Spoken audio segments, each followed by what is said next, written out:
Welcome back to GBGuns, and you are looking at a bunch of teas. By viewer request, we have a very compact pistol caliber carbine in 9mm in from a company I hadn't heard of, so maybe you haven't either. Thureon Defense, coming up next on GBGuns.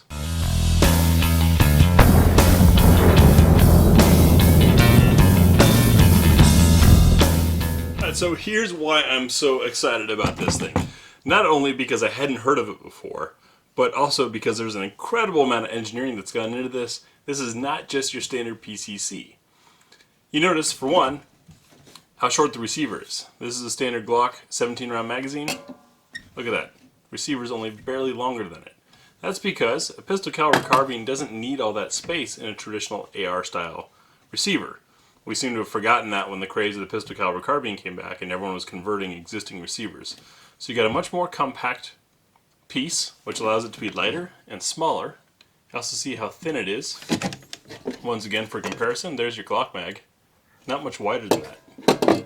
It's a side charger, which I'm a huge fan of. Nothing has annoyed me more on the AR platform than grabbing that T-handle and having to pull my face away from the sights while clearing a malfunction, or to charge anytime you need it. It's just so annoying to have it there.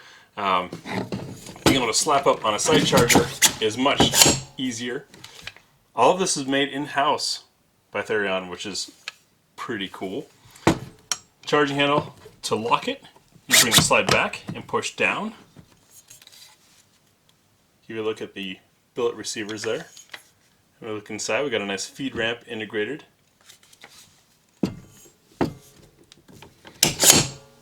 Before I field strip this, I do want to tell you that we will be doing our standard multi-mag test. We've got, I believe, 8 different types of Glock compatible magazines now.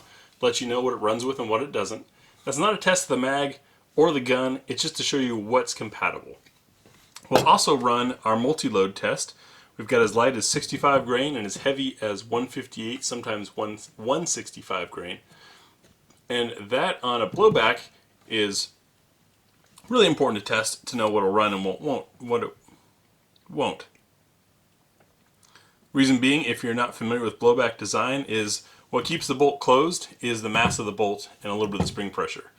So, if the round when it fires doesn't generate enough back pressure to blow back the bolt, you end up with a short stroke and either it doesn't eject or it won't feed the next one, things like that. So it becomes a reliability issue. So most blowbacks are designed for whatever the most popular load is. This is a 9mm, so I'm guessing it's designed for 115 grain projectile moving around 1100, well, with a 16-inch barrel, much faster than that, feet per second. So when we test that lightweight and heavy stuff, I don't expect it all to run. Just want to see what runs and what doesn't, so that you know if you happen to get your hands on one of these. Let's take a closer look at this receiver. You notice things are very familiar, right? You've got an AR pistol grip, AR style trigger, the safety selector, AR style. We've got takedown pins. Nice slope here. The magazine release is in the same standard spot. Handguard is a cool design, very comfortable bear, but I'm betting these slots are somewhat compatible with M-lock things and those holes are threaded. At the end of our barrel we have a flash hider,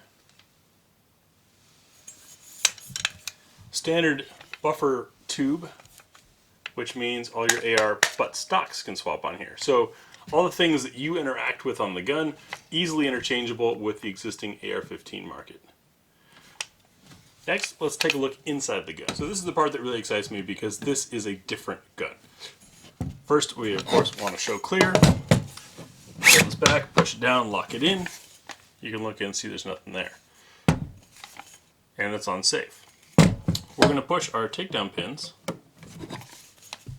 Here's where things start to look different for those of you not super familiar with, or for those of you expecting this to be an AR.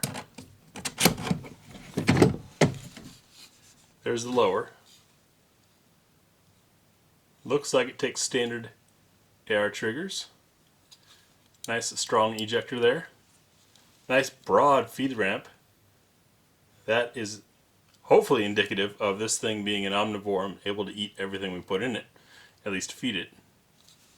And you can see some of the shipping back here is mostly just to allow you to have the AR controls that we're so comfortable with and familiar, and there's so many options. A little bit of flaring on the magazine well, and some nice proud labeling of where it was made.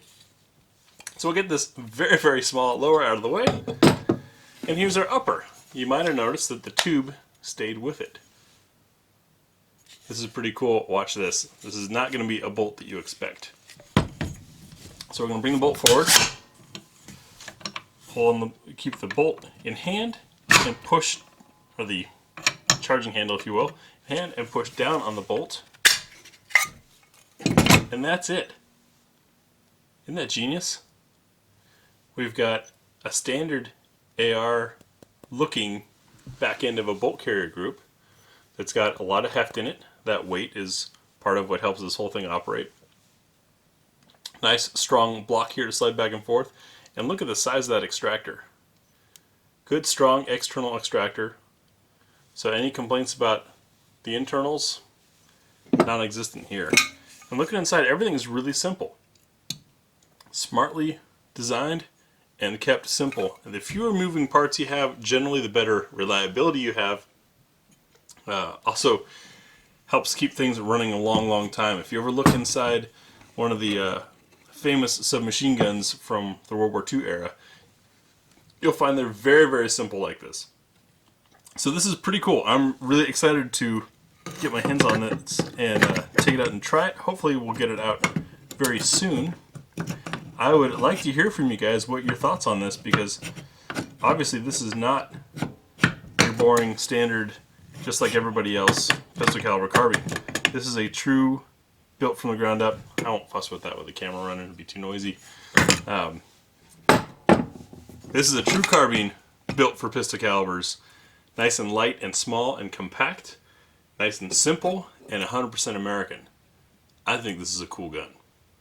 Thanks for watching. Don't forget to click the bell so you know when our shooting impressions video comes out.